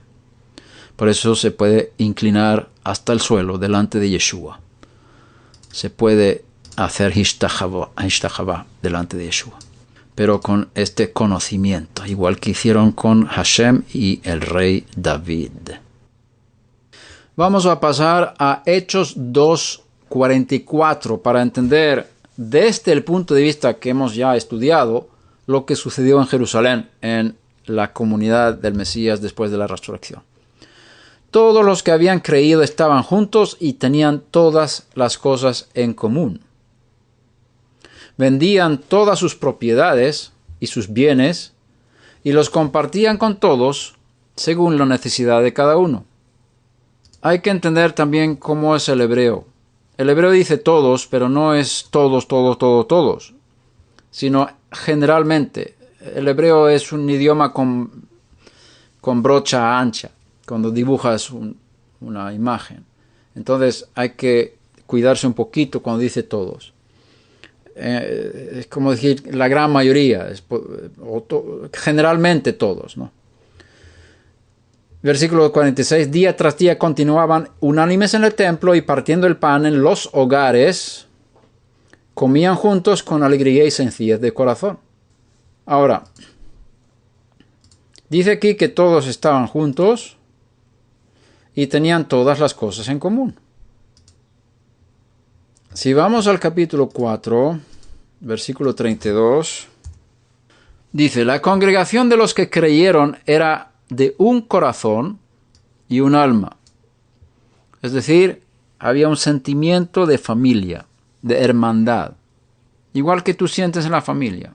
En la familia, todo es de todos, en un sentido. Pero al mismo tiempo hay administración privada de cada persona en la familia. El padre, la madre, los hijos. Pero en los momentos de necesidad, todos colaboran. Todos tienen el mismo sentimiento de somos familia y tenemos que llevar hacia adelante nuestra familia. Y dice, mira lo que dice el versículo. Y ninguno decía ser suyo lo que poseía. ¡Qué tremendo! Aquí hay una contradicción. Por un lado dice que lo poseía, pero por el otro lado dice que tenían todas las cosas en común. ¿Cuál fue lo correcto? La conclusión basada en la Torah y lo que hemos aprendido hasta ahora, que cada uno tiene una área de responsabilidad de administración económica, cada uno tenía posesiones, pero las posesiones estaban a la disposición de los necesitados en los momentos de necesidad. Dice aquí, ninguno decía ser suyo lo que poseía. O sea, seguían poseyéndolo, seguían siendo los administradores de ello, pero no decían que era suyo. Es decir, tú dices a un amigo cuando entra en tu casa, estás en tu casa.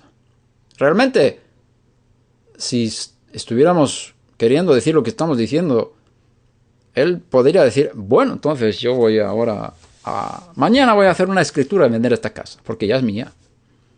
Estás en tu casa, es decir, mi corazón está contigo. Lo que ves aquí, estoy a tu disposición para servirte en lo que necesites. Pero yo sigo administrando esta casa. Pero como mi corazón está abierto hacia ti como hermano, te digo, estás en tu casa. Y esa es la actitud que vemos en Jerusalén. Seguían poseyendo las cosas. Seguían administrando las áreas que Hashem les había entregado. Y nadie necesitaba, nadie estaba obligado a deshacerse obligatoriamente de sus posesiones. Eso fue algo voluntario por causa de la necesidad que había.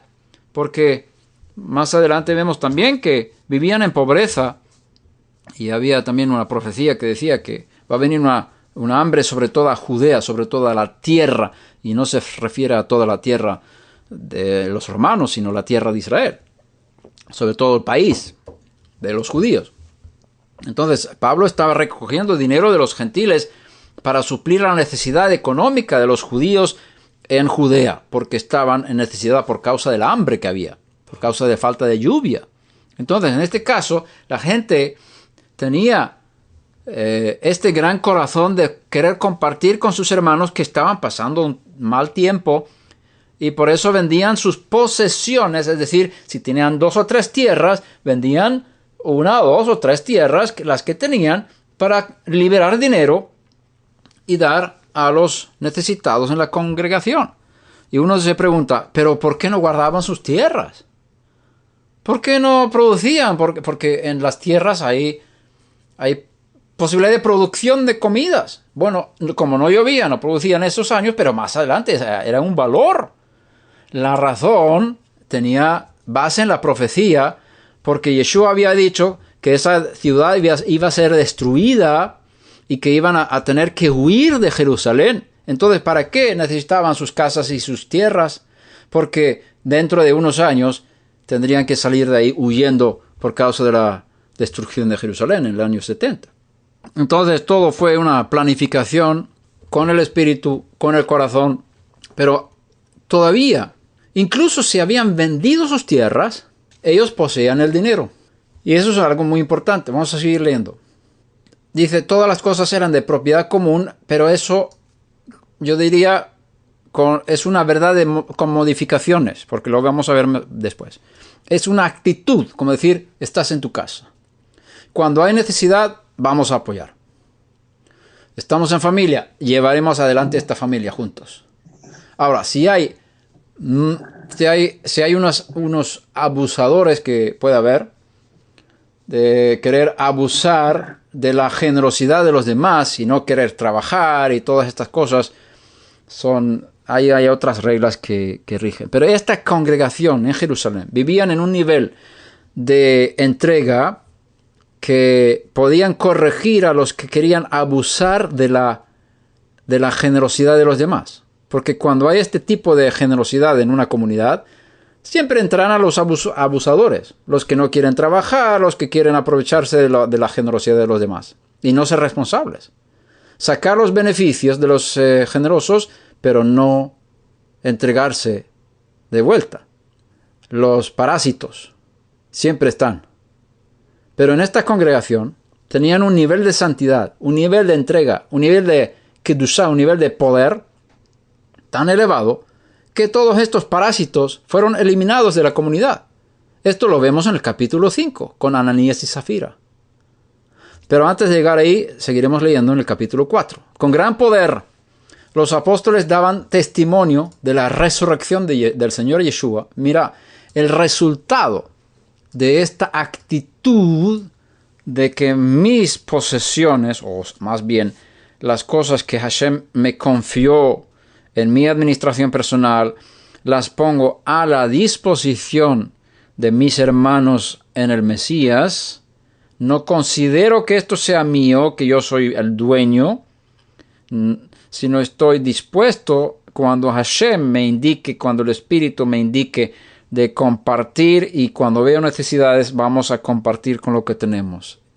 Y porque tenemos una actitud de tener las cosas en común. Por supuesto, también había un fondo comunitario, pero no todo el dinero de la comunidad se fue al fondo.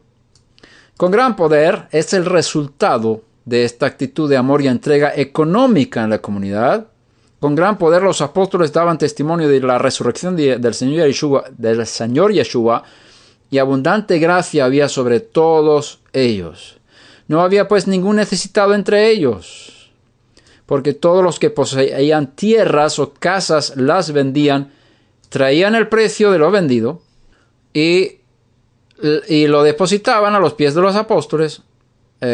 Aquí hay que tener cuidado con la palabra todos también. Gran cantidad de personas, o sea, hay una actitud de que todo el mundo está dispuesto a hacer esto, pero no, en la realidad no fueron todos. Lo vemos en el capítulo 5. Y se distribuía a cada uno según su necesidad. Y Yosef, un levita natural de Chipre, a quien también los apóstoles llamaban Bernabé, que traducido significa hijo de consolación, poseía un campo, o sea, aparte de su casa, ¿no? Y lo vendió y trajo el dinero y lo depositó a los pies de los apóstoles. Ahí los apóstoles eran los responsables de la administración económica del fondo común. Entonces, en la comunidad había una administración privada de cada uno y una administración comunitaria de la comunidad. Ahora, capítulo 5. Aquí vemos cómo tratan a los parásitos. Cierto hombre llamado Ananías, con Zafira su mujer, vendió una propiedad y se quedó con parte del precio. Sabiendo también su mujer y trayendo la otra parte, la puso a los pies de los apóstoles. Mas Pedro dijo a Ananías: ¿por qué ha llenado Satanás tu corazón para mentir al Espíritu de santidad y quedarte con parte del precio del terreno? Mira lo que dice versículo 4. Mientras estaba sin venderse, ¿no te pertenecía? O sea, tú no estás obligado. No hay ninguna obligación en vender ese terreno. Te pertenecía, es decir, tú eras el único responsable para administrar ese terreno delante de Dios. No te lo quitamos, no estás obligado. Puedes ser parte de esta comunidad sin vender ese terreno, si no quieres. Segundo, y después de vendida, ¿no estaba bajo tu poder? Es decir, el dinero que tú tenías después de la venta, tú podías administrar ese dinero como tú querías. ¿Por qué concebiste este asunto en tu corazón? No has mentido a los hombres sino a Dios. ¿Cuál es el pecado? El pecado es la mentira. ¿Cuál es la mentira? Decir, aquí está el 100%. Y el 20% está en casa. Pero no lo decían. Decían, aquí está todo. Este fue el precio del terreno. ¿Por qué hacían esto? Mira, el que da todo eso, el que da todo, mira, recibe honra, como lo vemos en el versículo anterior. Yosef, Bernabé, mira, él dio todo. Eso trae respeto en la comunidad. Aquí había otros intereses. Aquí había business. Aquí había una manera de comprar una posición de reconocimiento, de admiración del pueblo. Nosotros damos todo.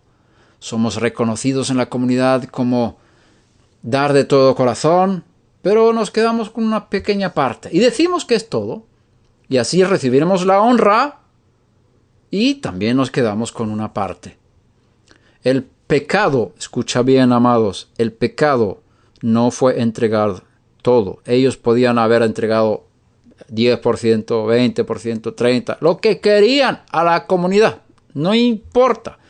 Ellos administraban esto según su criterio y no había ningún pecado en no dar todo.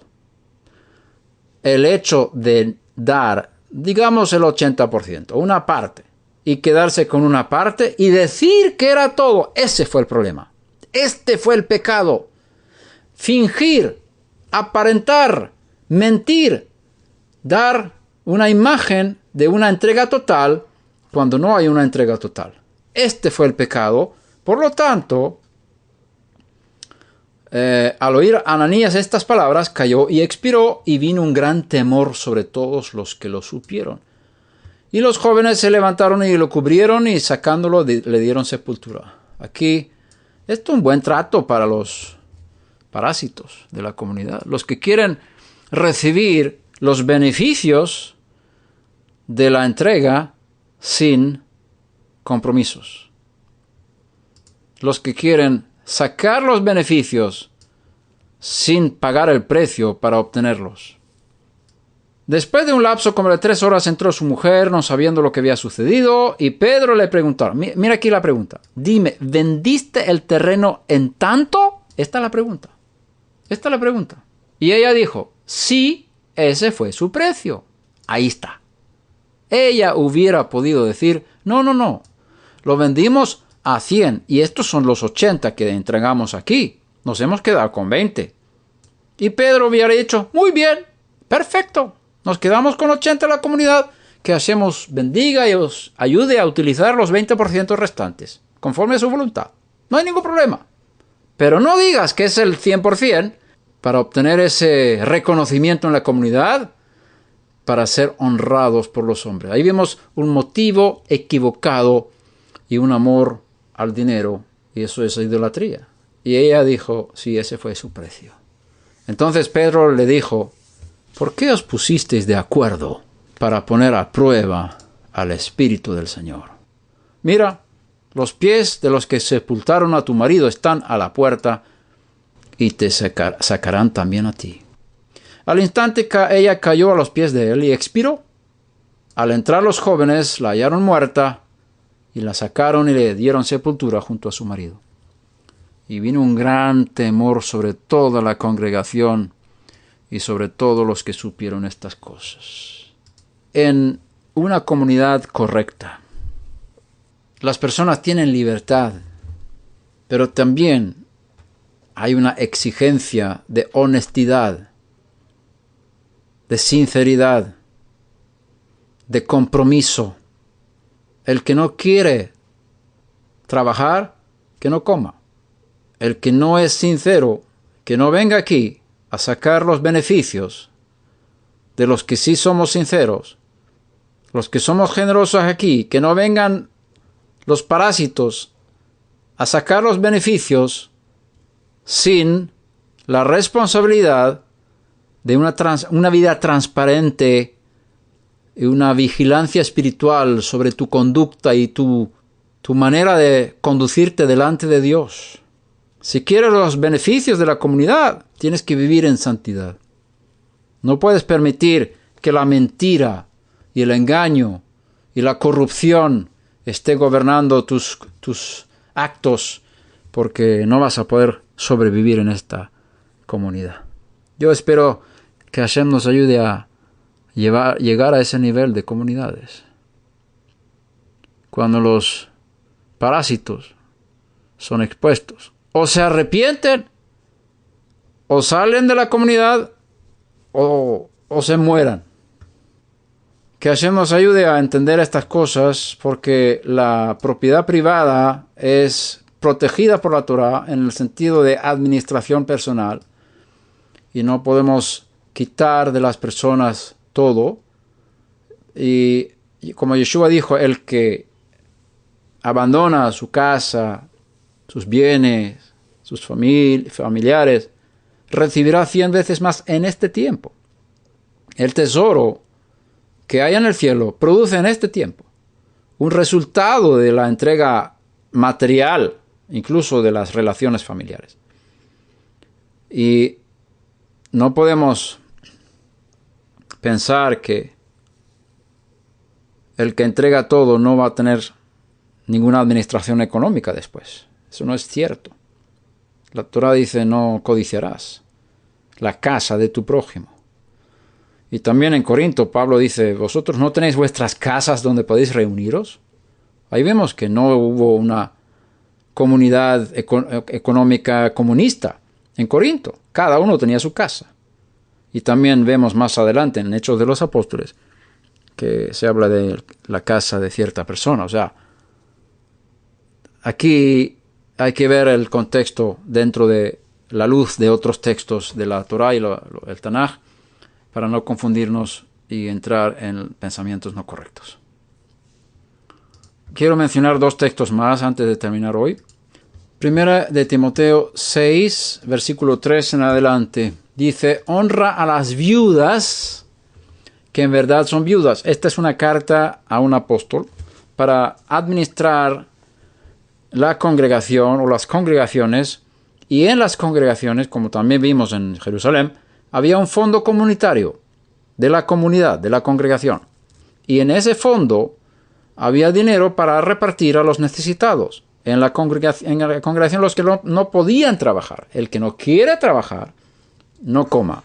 Pero el que no puede trabajar y quiere trabajar, puede comer de ese fondo de la comunidad. Entonces aquí hay que honrar a las viudas en el sentido de honra, porque la palabra honra, vemos en el texto de Yeshua: honra a tus padres, y hay que dar limosna a los padres, o en lugar de dar corbán. Ahí la honra también implica una paga económica. También dice los ancianos que enseñan bien son dignos de doble honra. Ahí se refiere a la parte económica. Así que la palabra honra implica también a veces la parte económica. Honra, es decir, da dinero a las viudas que en verdad son viudas. Es decir, las viudas que no tienen familiares en la comunidad. que en verdad son viudas.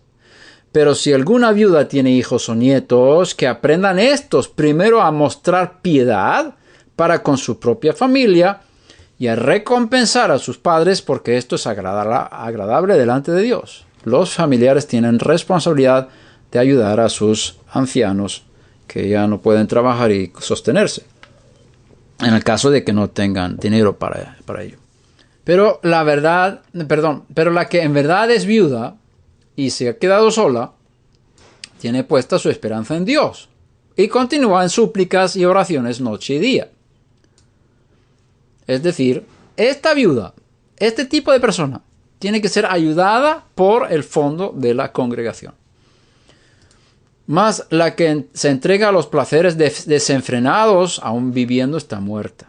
Ordena también estas cosas para que sean irreprochables. Pero si alguno no provee para los suyos, y especialmente para los de su casa, ha negado la fe y es peor que un incrédulo. Es decir, aquí no podemos permitir una viuda que tiene hijos que tienen dinero. Están trabajando y tienen hijos, y los hijos son miembros de la congregación. Y ellos no quieren dar a su madre, a la viuda.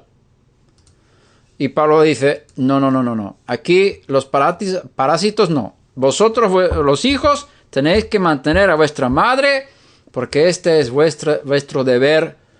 Si no lo hacéis, habéis negado la fe y sois peores que un incrédulo. Ahí vemos que la fe se muestra en obras. Que la viuda sea puesta en la lista solo si no es menor de 60 años, es decir, la lista de la congregación, de las viudas sostenidas económicamente por el fondo comunitario de las congregaciones. Tiene que tener más de 60 años, habiendo sido la esposa de un solo marido, que tenga testimonio de buenas obras, si ha criado hijos, si ha mostrado hospitalidad a extraños, si ha lavado los pies de los santos, si ha ayudado a los afligidos y se ha consagrado a toda buena obra. Pero rehúsa poner en la lista a viudas más jóvenes, porque cuando sienten deseos sensuales contrarios al Mesías, se quieren casar, incurriendo así en condenación por haber abandonado su promesa anterior, su promesa de quedarse como viudas, para poder recibir dinero del fondo de la congregación. Y además aprenden a estar ociosas, yendo de casa en casa, y no solo ociosas, sino también charlatanas y entremetidas, hablando de cosas que no son dignas. Por tanto, quiero que las viudas más jóvenes se casen, que tengan hijos, que cuiden su casa y no den al adversario ocasión de reproche, pues algunas ya se apartaron para seguir a Satanás. Si alguna creyente tiene viudas en la familia, que las mantenga y que la congregación no lleve la carga para que pueda ayudar a las que en verdad son viudas. Aquí es el final sumario de lo que ha dicho antes. Terminando con Filipenses 4:10, dice: me alegré grandemente en el Señor de que ya al fin habéis reavivado vuestro cuidado para conmigo. En verdad, antes os preocupabais, pero os faltaba la oportunidad. Aquí dice Pablo a la comunidad de Filipo que ellos pueden ayudarle económicamente y eso le da mucha alegría. Y lo han hecho antes y ahora habéis reavivado vuestro cuidado de mandarme dinero. Antes queríais hacerlo, pero no teníais la oportunidad de hacerlo. No que hable porque tenga escasez, pues he aprendido a contentarme cualquiera que sea mi situación. Esto es muy importante para un siervo de Dios. Aprende a contentarte cualquiera que sea tu situación. Sé vivir en pobreza. Muchos de nosotros sabemos vivir en pobreza. Eso ya lo aprendimos. A no comer todo el pan de golpe. Partir el pan. Si tengo 50 para el mes, tengo que preparar y no comer todo en un día y perder y vivir de pena el resto del mes. Tengo que administrar bien, no comprar cosas caras. Buscar la forma de vivir en pobreza. Sé vivir en pobreza. y sé vivir en prosperidad. No todos saben vivir en prosperidad. Es mucho más difícil vivir en prosperidad que vivir en pobreza. Cuando no tienes, das 30 vueltas a la moneda antes de comprar y pensar, y tú piensas, lo voy a gastar en esto y en lo otro, porque la pobreza te obliga a administrar mejor. Pero si estás en prosperidad, a veces tomas decisiones sin consultar con el Eterno. Y muchos abusan del dinero, es decir, malgastan el dinero cuando tienen prosperidad. Pablo dice, yo sé vivir en prosperidad. Sé vivir en prosperidad sin malgastar, sabiendo que yo estoy gastando conforme a la voluntad de Dios, administrando bien las cosas que Hashem me ha dado. En todo y por todo he aprendido el secreto tanto de estar saciado como de tener hambre, de tener abundancia como de sufrir necesidad. Es un secreto aprender esto. Todo lo puedo en el Mesías que me fortalece. Este texto tiene que ver con la economía. Sin embargo, habéis hecho bien en compartir conmigo en mi aflicción. Es decir, él tenía necesidad. Pero él no está diciendo, es que no se está haciendo la víctima. Y como muchos de los que están pidiendo en la calle se hacen la cara de víctima para que tengas un sentimiento de sentir pobre por él, pobrecito, vamos a darle. Eso no hace Pablo. Eso no es de un santo, eso no es de un justo. El que se hace la víctima no es un justo. Dice, yo he aprendido a vivir en pobreza. Sé vivir en pobreza. Yo tengo aflicción y no estoy detrás de vuestro apoyo. Ojo, no busco vuestro apoyo. Mis ojos están puestos en Hashem. Pero habéis hecho bien en compartir conmigo en mi aflicción. Y vosotros mismos también sabéis, filipenses, que al comienzo de la predicación del Evangelio, después que partí de Macedonia, ninguna congregación compartió conmigo en cuestión de dar y recibir, sino vosotros solos. Es decir, tenían una contabilidad de recibir. ¿Cuántos dieron para el ministerio de Pablo? Aquí la lista, fulano de tal, X, mengano de tal, Y. Esta mujer ha dado tanto, hay una lista y una contabilidad bien específica de los donadores, de los donantes para el ministerio de Pablo, y luego están también registrados los momentos cuando han entregado dinero a Pablo. La única congregación estaba haciendo este tipo de libros de cuentas en cuanto a mí, en cuanto a mi ministerio, solamente vosotros. Porque aún en Tesalónica enviasteis dádivas más de una vez para mis necesidades. Es un buen ejemplo, una congregación que tiene un fondo para el ministerio de Pablo, y fue la única. No es que busque la dádiva en sí, sino que busco fruto que aumente en vuestra cuenta.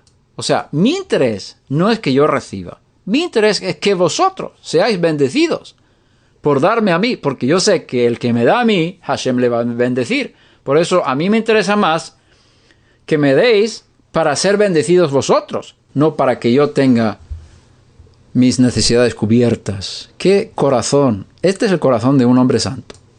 Y esto es el corazón vuestro, también como hombres santos y mujeres santas. Pero lo he recibido todo y tengo abundancia. Estoy bien abastecido, habiendo recibido de Epafrodito lo que habéis enviado. Fragante aroma, sacrificio aceptable, agradable a Dios. Y el resultado, mira, este y tiene que estar conectado con todo lo que pone antes. Con una actitud así en una congregación, este es el resultado. Y mi Dios proveerá todas vuestras necesidades. Tú no puedes sacar este versículo de su contexto y proclamarlo sobre tu vida sin haber sido tan generoso como los filipenses, sin haber sido tan administrador, haber sido tan solícito en apoyar este ministerio de Dios como ellos estaban haciendo. Si tú tienes esa actitud de los filipenses, este es el resultado para ti y para la congregación donde tú estás si estás haciendo esto. Y Dios proveerá a todas vuestras necesidades, todas, conforme a sus riquezas en gloria en el Mesías Yeshua. A nuestro Dios y Padre sea la gloria por los siglos de los siglos. Amén. Aquí vemos muchos principios fantásticos que Pablo enseña a los filipenses, y hacemos bien en revisar estos textos una y otra vez para entender todos estos principios. Que Hashem bendiga su palabra. Amén.